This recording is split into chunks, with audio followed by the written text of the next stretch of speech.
நடிகர் திலகம் சிவாஜி கணேசன் அவர்களுடைய திரைப்பயணத்தில் ஸ்ரீவள்ளி 1961 வெளியான தமிழ் புராண கதை திரைப்படமாகும். திரைப்படத்தை நடிகை டி.ஆர். ராஜகுமாரியின் சகோதரர் டி.ஆர். ராமண்ணா இயக்கியிருந்தார். தஞ்சை ராமையாதாஸ் கதை, வசனம், பாடல்களை எழுதினார். இந்த திரைப்படத்தில் சிவாஜி கணேசன் அவர்கள், பத்மினி, டி.ஆர். மகாலிங்கம் ஆகியோர் முதன்மை கதாபாத்திரங்களில் நடிச்சிருந்தாங்க. மேலும் E R. Sahadevan, C K. Saraswathi, J P. Chandrababu, Helen, Ragini ஆகியோர் நடிச்சிருந்தாங்க. பிரபல நடிகர் விஜயகுமார் அவர்கள் குழந்தை முருகனாக இந்த திரைப்படத்தில் அறிமுகமானார். அதே போல நடிகை லக்ஷ்மி குழந்தை வள்ளியாக இந்த திரைப்படத்தில் அறிமுகமானாங்க.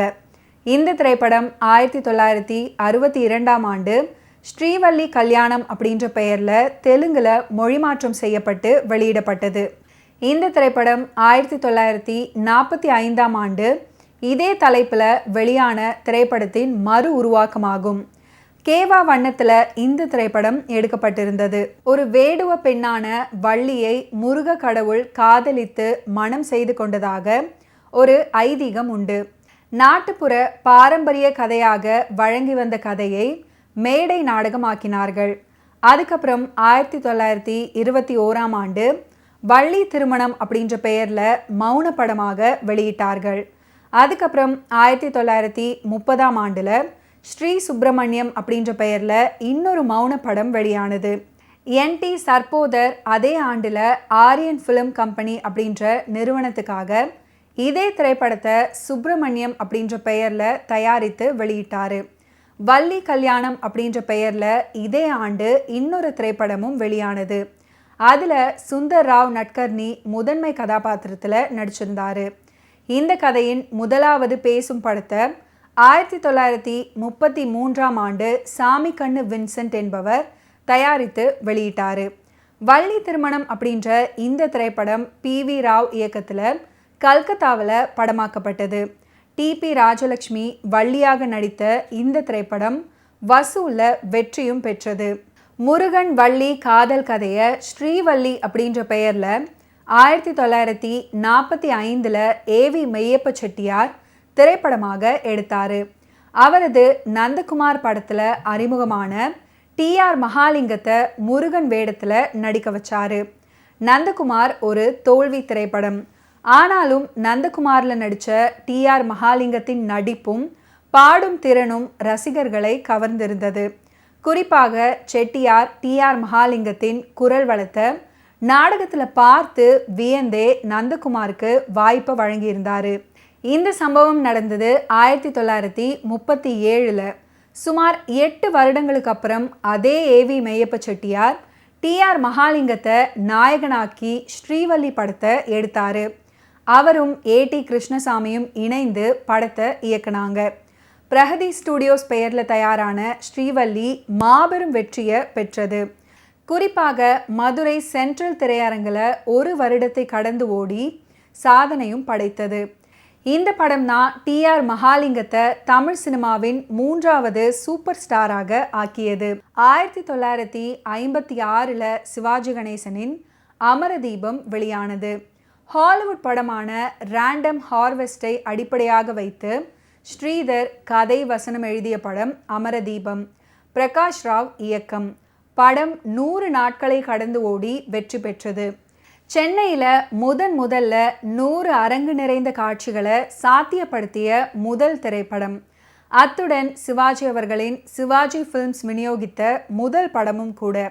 இப்படி பல்வேறு சாதனைகளை படைத்த அமரதீபத்தை தொடர்ந்து அதே சிவாஜி அவர்களை வைத்து அடுத்த படத்தை இயக்க பிரகாஷ் ராவ் திட்டமிட்டார். கதை, வசனம் அதே ஸ்ரீதர் அவர்கள்.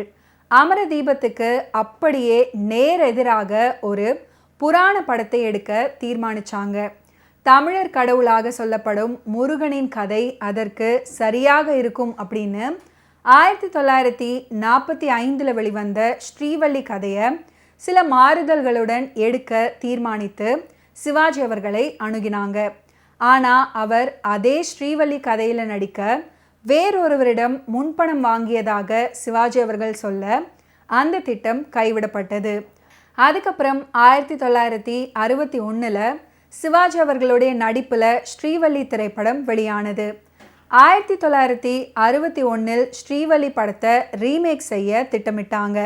முறைப்படி உரிமை வாங்கி நரசு ஸ்டூடியோஸ் வெங்கடேஷன் வெங்கட்ராமன் இணைந்து படத்தை ப்ரொடியூஸ் பண்ணாங்க.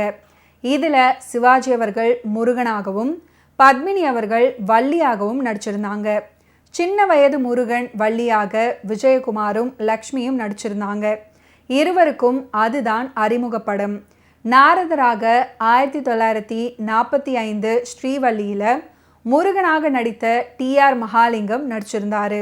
அவர் சம்பந்தப்பட்ட பாடல்களை அவரே பாடுவார் அப்படின்ற நிபந்தனையின் பேரில் ஸ்ரீவள்ளியில் நடிக்க அவர் ஒப்புக்கொண்டார். TR ராமண்ணா இயக்க தஞ்சை ராமையாதாஸ் வசனங்களை எழுதினார். 1945 காலகட்டத்தில் மக்கள் புராண படங்களின் மீது கொண்டிருந்த பிரேமை 1961 இல்லை அப்படின்னு தான் சொல்லணும். சமூக திரைப்படங்கள் மக்களின் மனதை ஆக்கிரமித்திருந்தன.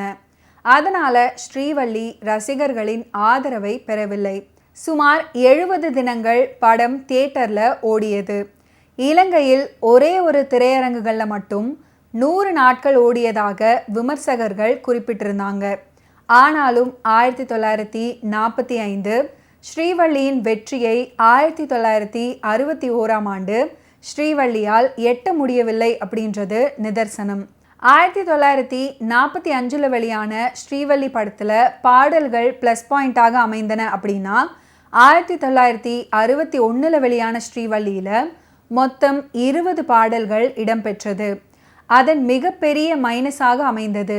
1961 ஜூலை 1 வெளியான ஸ்ரீவள்ளி தற்போது 64வது வருடத்தை நிறைவு செய்கிறது. நன்றாக ஓடிய படத்தை காலத்துக்கு ஏற்ப வேறு நடிகர்களை வைத்து ரீமேக் செய்வதால் திரைக்கதையில் பெரிய மாற்றங்கள் எதுவும் செய்யவில்லை. அதற்கு மாறாக தொழில்நுட்பத்தில் புதுமைகளையும் பிரம்மாண்டத்தையும் கொண்டு வந்து உருவாக்கியிருந்தாங்க. கேவா கலர் அப்படின்னு கூறப்படும் வண்ணத்தில் இந்த படத்தை உருவாக்கியிருந்தாங்க. ஈஸ்ட்மேன் கலருக்கு முந்தைய பதிப்பாக வந்த இந்த கேவா கலரில் இரட்டை வண்ணங்களின் கலவையில் காட்சிகள் தோன்றும் விதமாக இருக்கும். வள்ளி கதையை முதலாக வண்ண கலரில் உருவாக்கிய படம் அப்படின்ற பெருமை இந்த படத்துக்கு உண்டு.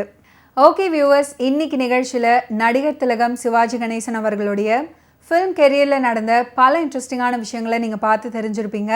மீண்டும் அடுத்தடுத்த எபிசோட்ஸில் சந்திப்போம். நன்றி, வணக்கம்.